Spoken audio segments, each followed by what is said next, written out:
But because of all the things that have happened as well, it makes you think that it actually wasn't an accident. And then you start to think, maybe there is something going on here.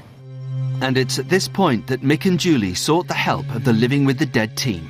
Specialist psychic investigator Ian Lawman has 20 years' experience clearing unwanted spirits from family homes. Joined by paranormal investigator Mark Webb, the two firstly decided to spend the night at the flat to see what they can find for themselves. Mark's monitoring equipment includes cameras and EVP meters to measure non-man-made electromagnetic frequencies which could indicate paranormal activity, as well as motion detectors and temperature gauges. From here on in, I know that whatever temperature they're picking up... However, even before they've finished unpacking, Mark hears something. Did you hear that? That sounded like a bloke sighing to me. I actually just saw a shadow run across into that bedroom. They decide to investigate, but the outside door is locked. No one out there? No. No. And there's no one in the bedroom. An interesting night ahead then. And it's not long before they notice something else. Did you turn the lights off over there, in the pub? Yeah, I definitely turned them off. Definitely. I've just realised that the lights are now on in the pub and I've turned them off. This is now the second time that the lights have been on in that flat, so I think Mark and I should go and have a quick look. When they get to the flat, again the place is empty. Well, this light in this room is definitely not on. Just going in the kitchen now. And almost immediately after... What's that? My phone's just turned itself on. I turned my phone off. Just seen a dark shadow walking up here behind us, followed us up. Then back at Laney and Mitchell's flat, things aren't any more settled. Can you hear that? Yeah.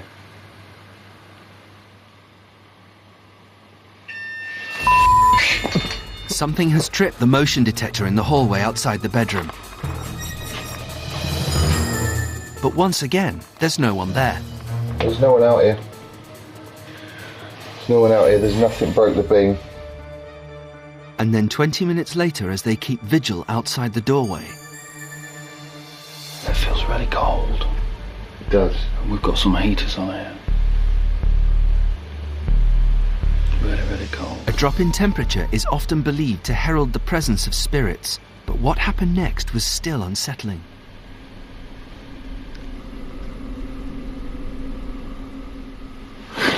Ow! Mark is quick to get to the other side of the door, but once again the corridor is empty. It's clear to Ian that something was going on in the property. I'll be perfectly honest with you, I actually hate this building. Absolutely hate it. Ian's now convinced that there is indeed an issue with the property. Before he can cleanse it though, he wants to get a clearer idea of what he's dealing with. So, the next day, Johnny Fiore arrives to see what she can sense in the place. She comes from a long line of mediums and already has strong feelings about it.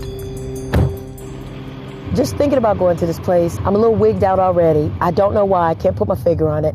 I have a very uncomfortable feeling. Sometimes pubs, churches, inns, they have a history all to themselves with people living in the surrounding areas. You know, people have grown up hearing certain stories of different locations, and those stories actually become fact. Regardless of this, whether or not the stories are fact, or just fairy tales, or just ghost stories, there's something associated with this site that just gives me the creeps. Before she hears what they all have to say, Johnny is keen to experience what's going on in the property for herself. Starting at Mitch and Laney's flat. Okay, Mitch, I don't like it down here, so this is the first place I'm gonna go, okay? This is my room. This is your room. This room seems to have a pulse all of its own. Something terrible happened in here. I keep thinking somebody's standing behind me over here. And when we move, they move. The floor's shaking. I get a feeling that somebody's fighting for their life in here. They're just at the end of their tether. As they leave the flat to meet up with the others, Lainey starts to have reservations about the whole idea of trying to remove spirits from the property. I'm really scared in case it goes wrong and they start being evil. What has your experience been that it could go horribly wrong? Julie was telling me that when she was younger, she'd done a seance with her friend. The glass just lifted up and like smashed to the wall. Whenever someone has been dabbling with the supernatural and you don't know what you're doing, it heightens everything. And people think, oh, it's just for fun. Mitch, is it fun in your room? No. Is this a fun experience? No.